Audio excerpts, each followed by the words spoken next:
Alors la division euclidienne,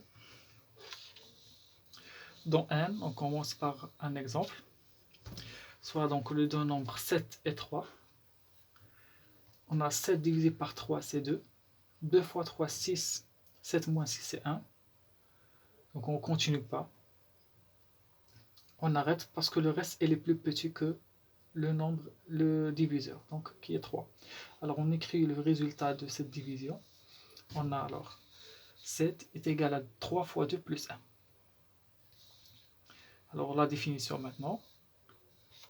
Soit A et B deux entiers naturels. Donc il va exister un nombre Q unique naturel et un nombre R unique naturel tel que B c'est égal à A fois Q plus R, comme ici. Le nombre B, on va l'appeler la dividende ou bien le divisé. Le nombre A, c'est le diviseur, bien sûr. Et Q, c'est le quotient. Et R, c'est le reste. Et nous avons cette écriture avec le reste qui est plus petit que A, plus petit strictement, et plus grand ou égal à 0. Donc, on généralise ça sur 7. Soit maintenant A et B, deux entiers relatifs. Il va exister Q, qui est donc dans Z, et donc qui est unique, et R dans N, ça veut dire que R est positif, unique.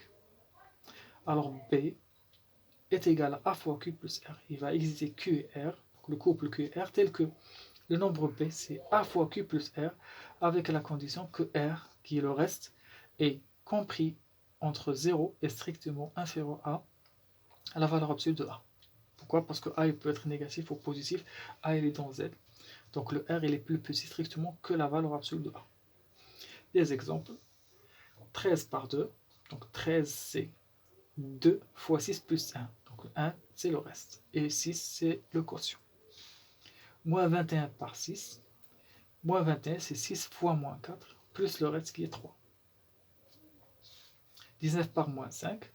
Alors 19 c'est moins 5 fois moins 3. Et plus le reste qui est à 4. 4 c'est le reste et moins 3 c'est le quotient. Bien sûr, de la division euclidienne de 19 par moins 5.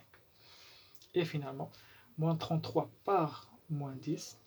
Moins 33, c'est égal à moins 10 fois 4. Et le reste, c'est 7. Donc on a des exemples de deux nombres qui sont positifs. Un nombre négatif par un nombre positif. Un nombre positif par un nombre négatif. Et un nombre négatif par un nombre négatif. Alors maintenant, comment on calcule le quotient et le reste? Donc on continue avec un exemple ou bien un exercice.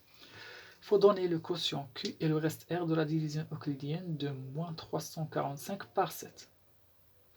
Alors, ce que je vais faire, c'est effectuer la division euclidienne de la valeur absolue de moins 345 par 7. Et je vais voir ce que ça va donner. Donc, j'oublie le signe moins pour l'instant. 345 sur 7, donc il va donner 49, et le reste, c'est 2. Donc, le résultat de cette division euclidienne, c'est ça. 345 est égal à 7 fois 49 plus 2. Mais moi, je ne veux pas la division. Ok, ça c'est le résultat de la division de 345 par 7. Moi, je veux la division de moins 345 par 7. Donc, je multiplie les deux côtés par moins 1. Et j'aurai ça. Ici, je veux avoir 7 fois quelque chose, 7 fois Q. Donc, le moins, je vais le attribuer à 49. Et j'aurai ça. Maintenant, j'ai un reste, j'ai l'écriture B égale A fois Q plus R, mais le reste n'est pas positif. Pour que ça soit positif, qu'est-ce que je vais faire? Je vais rajouter 7 et retrancher 7. Voilà. Donc j'ai retranché 7 et rajouté 7.